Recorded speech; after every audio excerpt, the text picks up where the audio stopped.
You know what's funny?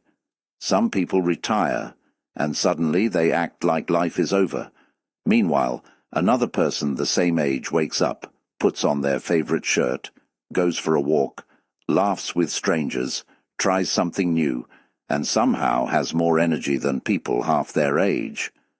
Have you ever looked at someone in their 70s and thought, how on earth do they still look so alive? Not just younger, I mean alive. There's something about them.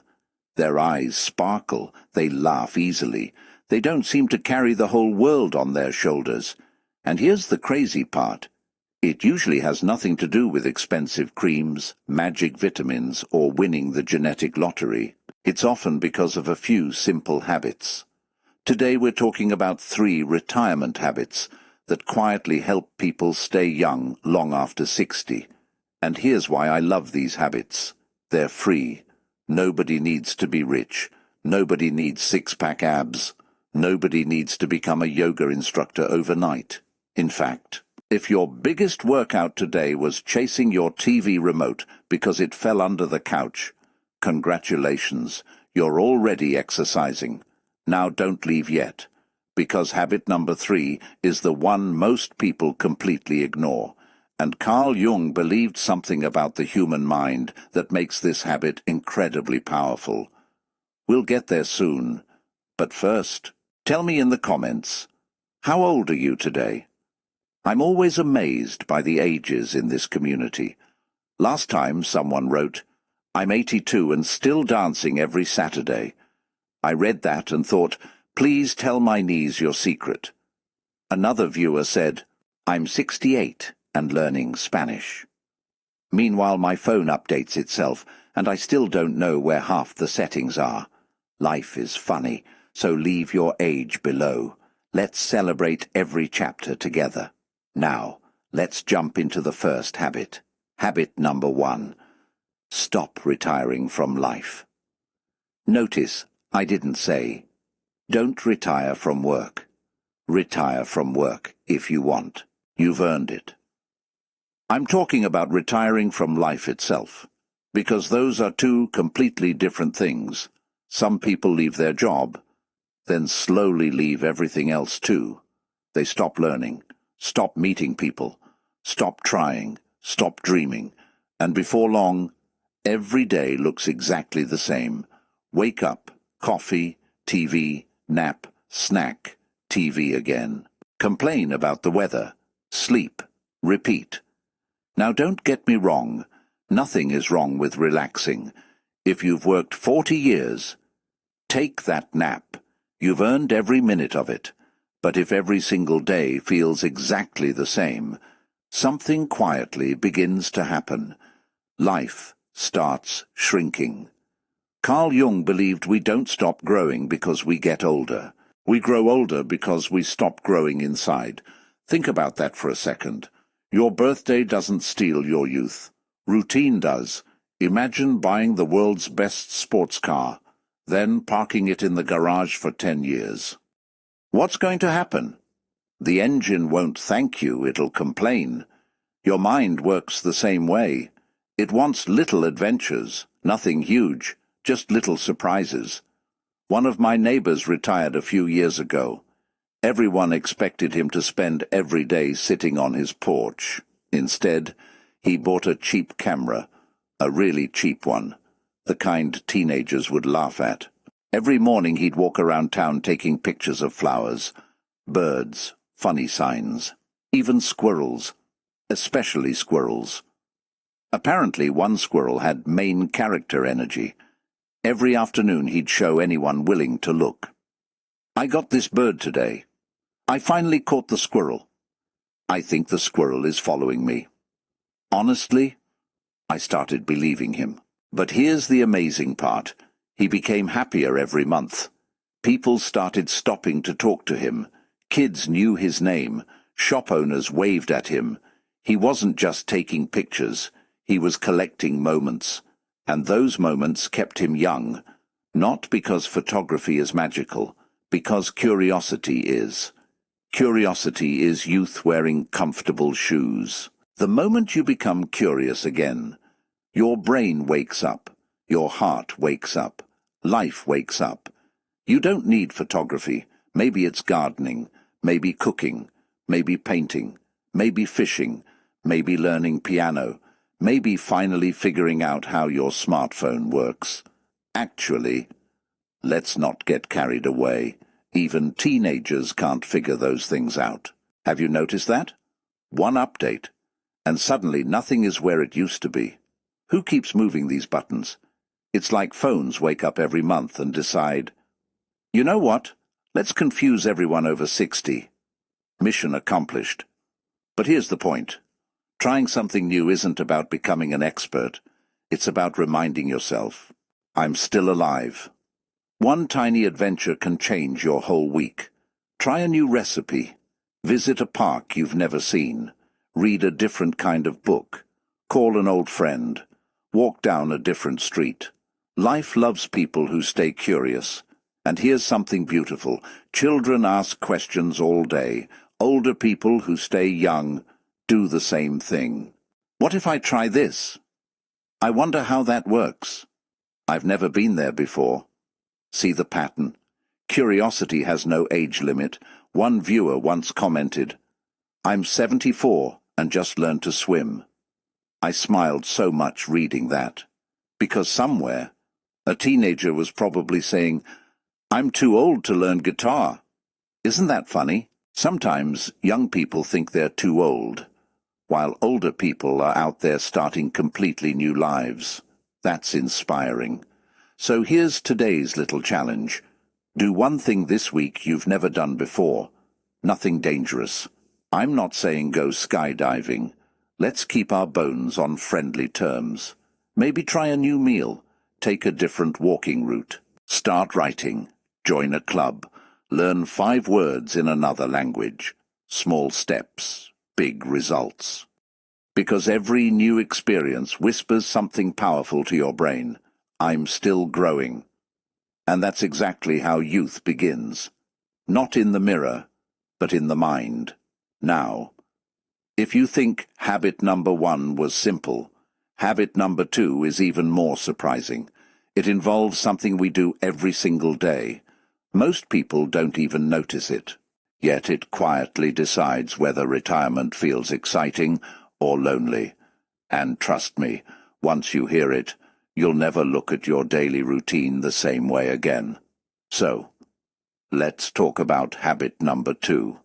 And honestly, this one might surprise you, because it has nothing to do with vitamins, nothing to do with expensive gym memberships, and definitely nothing to do with buying one of those exercise machines that eventually becomes a very expensive clothes hanger.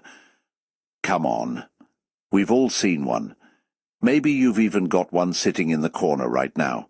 It's okay. No judgment. It still counts as furniture. Habit 2. Keep laughing and keep your people close. Here's something I've noticed. Have you ever walked into a room where everyone is laughing? Before you even know the joke, you start smiling. Then someone laughs even louder. Now you're laughing too, and you still have no idea what's so funny. Laughter is contagious. It's one of the few things in life people don't mind catching. As we get older, many people slowly spend more time alone, sometimes by choice, sometimes because life changes. The kids move away, friends get busy, people retire, the phone gets quieter, days become slower, and before long, the silence starts feeling louder than the television. Carl Jung believed we become healthier when we stay connected to ourselves, but also to other people. Because human beings aren't built to do life completely alone. Think about your happiest memories. Were you sitting alone staring at a wall? Probably not. You were with people, family, friends, neighbors, someone who made you laugh so hard your stomach hurt. Those moments stay with us. I remember an older man who visited the same coffee shop every morning. He didn't go because the coffee was amazing. Actually, he once whispered, "The coffee tastes like someone washed socks in it." I nearly spilled my drink laughing.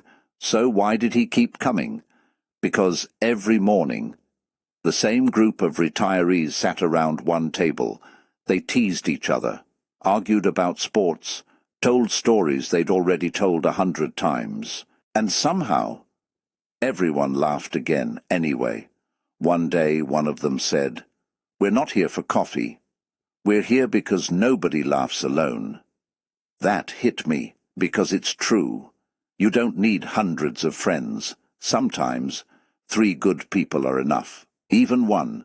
Call somebody, visit somebody, invite your neighbor for tea, play cards, go dancing, join a walking group, join your church group, volunteer, smile at people.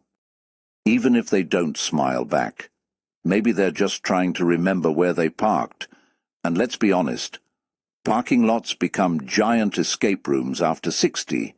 You walk out, look around, then suddenly every silver car looks exactly like yours.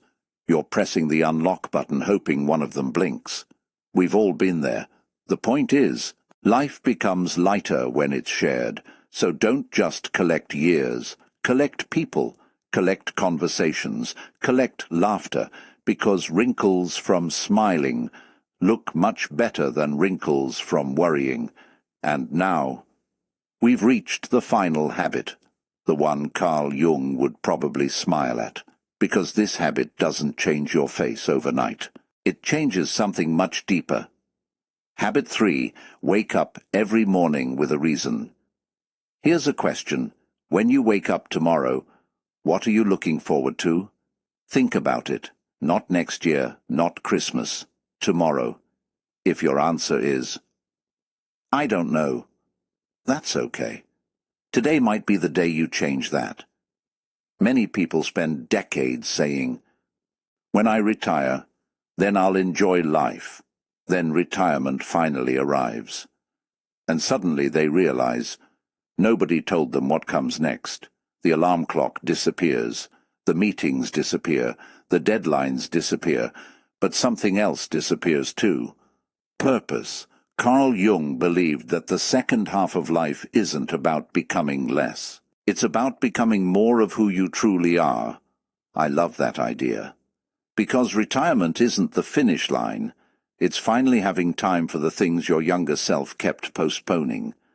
Maybe you've always wanted to paint, write, teach, fish, travel, grow vegetables, bake bread, play with your grandkids, read every mystery novel in the library. Or maybe your dream is simply sitting on the porch every evening watching sunsets. That's a beautiful purpose too. Purpose doesn't have to be huge. It just has to make you excited to get out of bed. I once met a woman in her 70s who planted flowers outside her house every spring. Nothing unusual, until I asked why. She smiled. I've never met all the people who stopped to look at them. Isn't that beautiful? She wasn't planting flowers, she was planting conversations. Children stopped, neighbors waved, strangers smiled. One little garden connected an entire street. Sometimes your purpose isn't about changing the world. Sometimes it's simply making today brighter than yesterday. And here's something funny. Children wake up excited because they wonder, what fun will happen today? Adults wake up thinking, where did I leave my glasses? By the way, they're probably on your head, or hanging around your neck, or sitting exactly where you left them. We've all searched the whole house, only to discover we were holding them the entire time. Life keeps us humble, doesn't it? But here's the lesson. Never lose that childlike excitement. Keep looking forward to something, anything. Lunch with a friend, a good movie, your evening walk, a puzzle, a song you love, a phone call, a sunrise, a quiet cup of coffee. Little joys become a big life. So let's put everything together. If you want to stay young after 60, remember these 3 simple habits. First, never retire from life. Stay curious. Keep learning. Keep exploring. Second, protect your laughter. Spend time with good people. Share stories. Make memories. Third, wake up with purpose. Give every day a reason to matter. Notice something? None of these habits cost a fortune. You don't need perfect health. You don't need perfect knees. Although, if anyone has found perfect knees, please let the rest of us know in the comments. You might become the most popular person on YouTube. The truth is, youth isn't measured by the number on your driver's license. It's measured by your curiosity, your laughter, and your willingness to keep living with an open heart. Maybe that's the real secret. Not trying to look 25 again, but feeling alive at every age, and honestly, that's something worth celebrating. Before you go, I'd love to hear from you. Which of these 3 habits speaks to you the most? Or maybe you have your own secret for staying young. Share it in the comments. Someone reading your story today might need exactly the encouragement you have to give. If this video made you smile, or reminded you that your best days are far from over, give it a thumbs up, subscribe if you're new, and turn on the notification bell so you don't miss our next conversation. Until next time, keep laughing, keep growing, keep surprising yourself, and remember, growing older is something we can't stop, but growing dull, that's a choice. Take care, my friend, and I'll see you in the next video.